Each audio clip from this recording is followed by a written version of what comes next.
राधे राधे। कैसे आप सभी, आशा कर अच्छे होंगे। तो सबसे पहले मेरे चैनल पर आपका स्वागत है। मेरा नाम है सुषमा।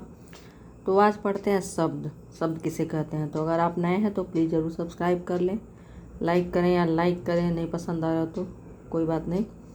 तो सबसे पहले पढ़ते हैं शब्द। वर्णों के सार्थक समूह को हम क्या कहते हैं? शब्द कहते हैं। तो शब्द कितने प्रकार के होते हैं? तो सबसे पहले देखते हैं उत्पत्ति के आधार पर। तो उत्पत्ति के आधार पर होते हैं 5 प्रकार के: तत्भव, तत्सम, देशज, विदेशज, संकर। दूसरा अर्थ के आधार पर सार्थक, निरर्थक। तीसरा रूप परिवर्तन के आधार पर विकारी, अपकारी। और चौथा है रचना के आधार पर रूढ़, योग रूढ़ और यौगिक। तो ये 4 प्रकार में बटा हुआ है शब्द जो है। आइए आगे देखते हैं। तो उत्पत्ति के आधार पर क्या होता है? पहला है तत्सम। तो तत्सम शब्द का शाब्दिक अर्थ है उसी, मतलब तद के समान। सम उसी के समान, जो तद के समान है। तो वही पुरानी भाषा, और हमारी पुरानी भाषा क्या है? संस्कृत है। तो तत्सम क्या है? संस्कृत, यानी जो हमारी पुरानी भाषा है, संस्कृत के शुद्ध शब्दों को क्या कहते हैं? तत्सम। और तद्भव क्या है? तत्सम के समान या विकसित शब्दों को तद्भव कहते हैं। उदाहरण तो बहुत सारे हैं, मैं किताब में दिखाऊंगी जो हरदेव बाहरी की है। थोड़ा बहुत उदाहरण जैसे अंगरखा है तद्भव, तो अंगरक्षक है तत्सम। अंगूठा है तो अंगुष्ठ है। अंतड़ी है तो अंत्र है। अंधा है तो अंध है। अगहन महीना का अग्रहायण होता है। तो यह थे तद्भव, तत्सम। अगला है देशज। तो देशज क्या है? वे शब्द जिनकी मूल उत्पत्ति का ठीक से पता नहीं होता या वे गांव में बना लिए जाते हैं, उन्हें देशज कहते हैं। जैसे लोटा, पगड़ी, लाठी, कटोरी, कटोरा, डिबिया, खटिया आदि। तो इस तरह का हम लोग जो प्रयोग में लाते हैं उन्हें बना के देख सकते हैं बोल करके। सभी पशु पक्षियों की आवाज़ क्या हो? देशज होती है। और जितने शब्दों के अंत में आवत होता है वो भी क्या है? देशज होता है। और जो भावुकता प्रधान शब्द होते हैं वो भी देशज होते हैं। जैसे कि रोना आवत है, आवत लग गया ना। अभी जो भावना है कि खट्टी है, मीठी है, खट्टा है, सब क्या है? देशज हम लोग बनाए हैं। फिर खटास है। अब क्या? विदेशज। वे शब्द जो दूसरी भाषा से आए हैं और हिंदी में प्रयोग किए जाते हैं उन्हें विदेशज कहते हैं। जैसे कि अरबी है, तो अरबी में भी बहुत सारा है, थोड़ा सा हम लिखे हैं। अजब, अजीब, अदालत, आखिर, कर्ज, किताब, कीमत, कुर्सी, खत, जुलूस, जलसा, जनाब, तारीख, तकिया, मुहावरा, लिफाफा, हलवाई, मौसम, दवा, मदद, दुनिया। फिर फारसी का शब्द है आतिशबाजी, आफत, आमदनी, आवारा, कमीना, किशमिश, कुर्ती, कूचा, चादर, चश्मा, खुराक, खामोश, गिरफ्तार, गुलाब, तमाशा, ताज़ा, दफ्तर, बर्फी, मजदूर आदि। अब अंग्रेजी का क्या? Appeal, court, magistrate, police, collector, deputy, pencil, pin, pen, nurse, doctor, compounder आदि। इस तरह के शब्द आप खुद के प्रयोग करके आसपास जो घर में लोग बोलते हैं और जो घर में बोलने वाली बहुत सारी वस्तुएं हैं, बहुत सारे लोग हैं, उनसे प्रयोग करके भी सीख सकते हैं। तुर्की क्या है? अंग्रेजी शब्द तो बहुत सारा आप लोग जान ही रहे होंगे। तुर्की क्या है? उर्दू, बहादुर। और खुद अंग्रेजी शब्द जो है वो क्या है? फ्रांसीसी है, जो अंग्रेज है। तो तुर्की क्या है? उर्दू, बहादुर, उज्बक, कुर्ता, कैंची, चाकू, गलीचा, चकमक, तमगा। पुर्तगाली क्या है? अनानास, अलमारी, आल्पिन, आया, स्त्री, कमीज, कमरा, काजू, काफ़ी, गमला, गोभी, गोदाम, चाबी, तौलिया, पपीता, बाल्टी, रिक्शा। चीनी क्या है? चाय। फ्रांसीसी क्या है? अंग्रेज, कारतूस, हिंदी। अब क्या है? संकर शब्द। वे शब्द जो अलग अलग भाषाओं को मिलाकर बना है या 2 शब्दों से मिलकर बने हैं, संकर शब्द होते हैं। जैसे कि रेल, गाड़ी। रेल अलग भाषा, गाड़ी अलग भाषा। टिकट, घर, घर हिंदी, टिकट अंग्रेजी। पॉकेट मार, मार अलग, पॉकेट अंग्रेजी। लाठी चार्ज, चार्ज अंग्रेजी, लाठी हिंदी। आंसू, गैस, आंसू अलग, गैस अलग।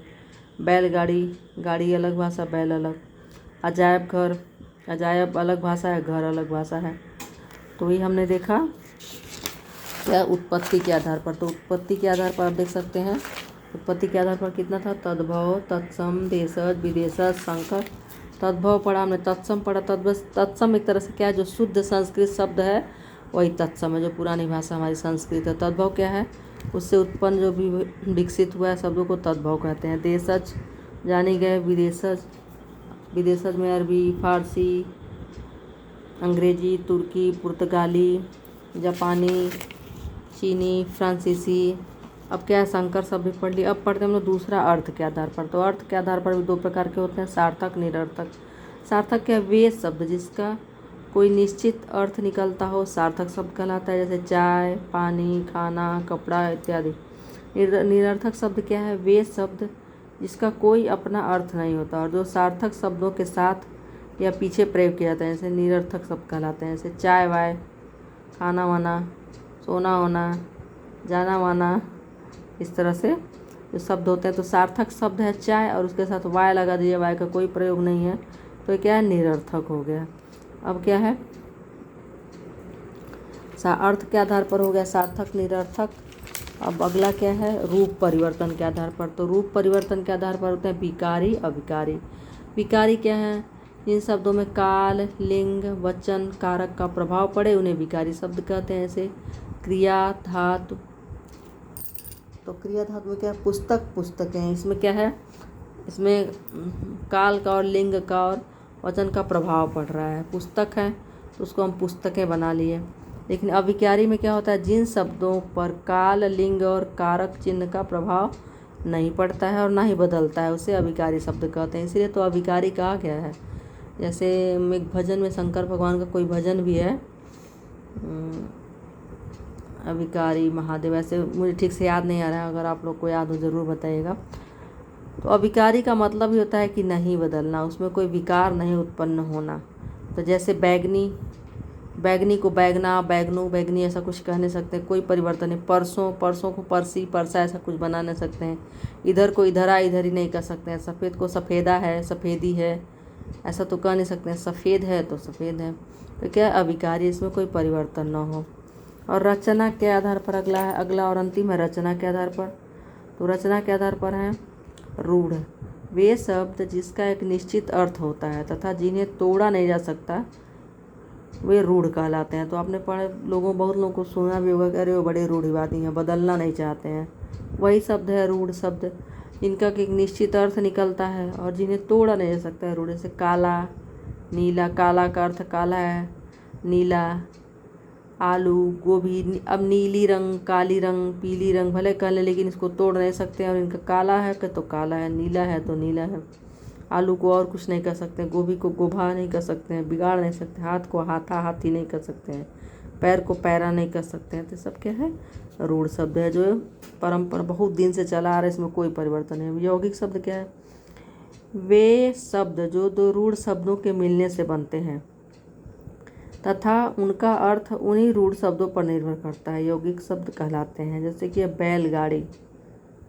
तो बैलगाड़ी क्या है? वे शब्द जो रूढ़ शब्दों के मिलने से बनते हैं। गाड़ी क्या है? रूढ़ शब्द क्या है? बैल, बैला बैली नहीं कर सकते हैं। पाठशाला, देवालय। देव कभी नहीं बदल सकता है, पाठ कभी नहीं बदल सकता है। तो पाठ में जोड़ देंगे, शाला में जोड़ देंगे पाठ, तो पाठशाला हो जाएगा, क्योंकि दो रूढ़ शब्दों को मिलकर बन रहा है।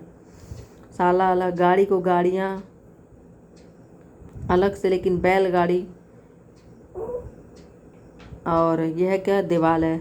देव है, देव का आलय। और ये तत्पुरुष समास भी होता है इसमें। बैलगाड़ी में बैल की गाड़ी, पाठशाला, देवालय, बैलगाड़ी में। वे शब्द जो दो रूढ़ शब्दों के मिलने से बनते हैं तथा उनका अर्थ उन्हीं रूढ़ शब्द पर निर्भर करता है। तो गाड़ी का अर्थ बैल पर निर्भर है, शाला का अर्थ पाठ पर निर्भर है, और आलय का अर्थ देव पर निर्भर है। अगला है योग रूढ़। तो योग रूढ़ शब्द क्या है? वे शब्द जो दो रूढ़ शब्दों के मिलने से बनते हैं तथा उनका अर्थ रूढ़ शब्दों से अलग कुछ तीसरा निकलता है, उसे योग रूढ़ शब्द कहते हैं। जैसे लंबोदर, तो लंबा है जिनका उदर, अर्थात गणेश। पंकज, पंकदंज, कीचड़ में जन्म लेने वाला पंकज।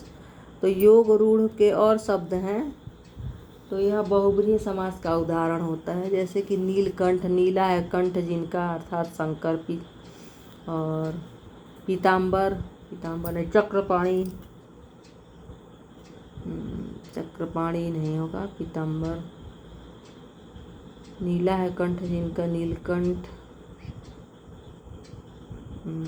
और एक बहुत अच्छा उदाहरण है, लंबोदर हो गया, लंबा है।